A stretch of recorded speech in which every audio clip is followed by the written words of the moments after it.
Да, ние със сестра ми си имаме кодови реплики. Да, защото аз живея сама и така, честно казано, понякога си ме е страх и много така не споделям къде ще ходя, колко време и така нататък. Съхранявам се, пазя се сама по този начин. Имах една колежка, която си поръчала мебели. Искат да й ги доставят и тя казва: не, в четвъртък не съм вкъщи, и започна да обяснява и след това затвори телефона и аз се питам: ма Теодоро, ти на колко си години? Ма как можеш да даваш обяснения? Кога си вкъщи, кога не си?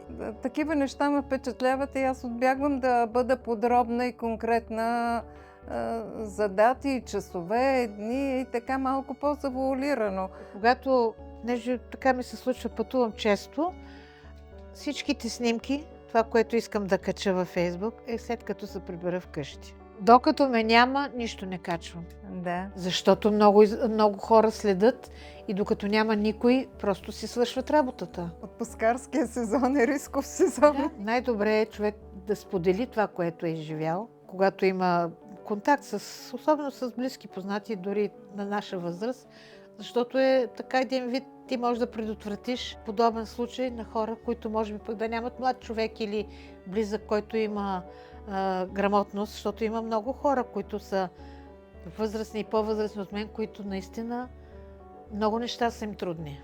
И смятам, че това би било едно добро решение. Когато има обява, тъй като много често се срещат, разпродажба на магазин, примерно, колекция се закрива, продават ранички на Nike по 3 евро, лаптопи по 5 евро. Тъй като веднъж се хванах на хорото, без да проверя хубаво, беше на Kaufland. Викам: що ме Kaufland, няма грешка. И правя заявката, но за късмет банката, където ми е картата, не ми разреши да плата. И аз се ядосах, викам: сега защо не ми дават да плата? И се обадих в Kaufland и говорих с служители на магазина и те казаха: госпожо, това не е наша обява.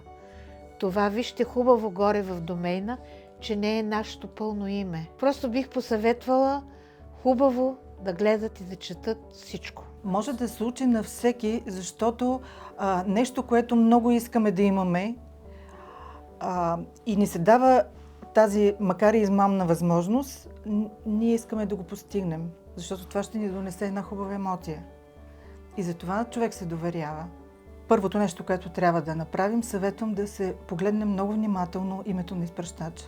Било сайта, било физическото лице. Ако е физическо лице, да погледнем в неговия профил. Обикновено почти няма приятели към него, почти няма публикации. И това ми говори, че това е една фалшива покана, която след това, ако се приеме, този човек може после да злоупотребява с нашето доверие, с нашите пари дори. Едно нещо, което много би заострило вниманието човек да се усъмни в коректността на изпращача, е начина, по който се иска плащане или данни да съобщиш. Ако ти каже бързо, както при мен казаха, в рамките на 15 минути трябва да платите тази доставка, иначе следващия човек ще участва в томболата, значи има ли искане за бързо изпращане на данни или плащане с карта, това означава, че има някакъв риск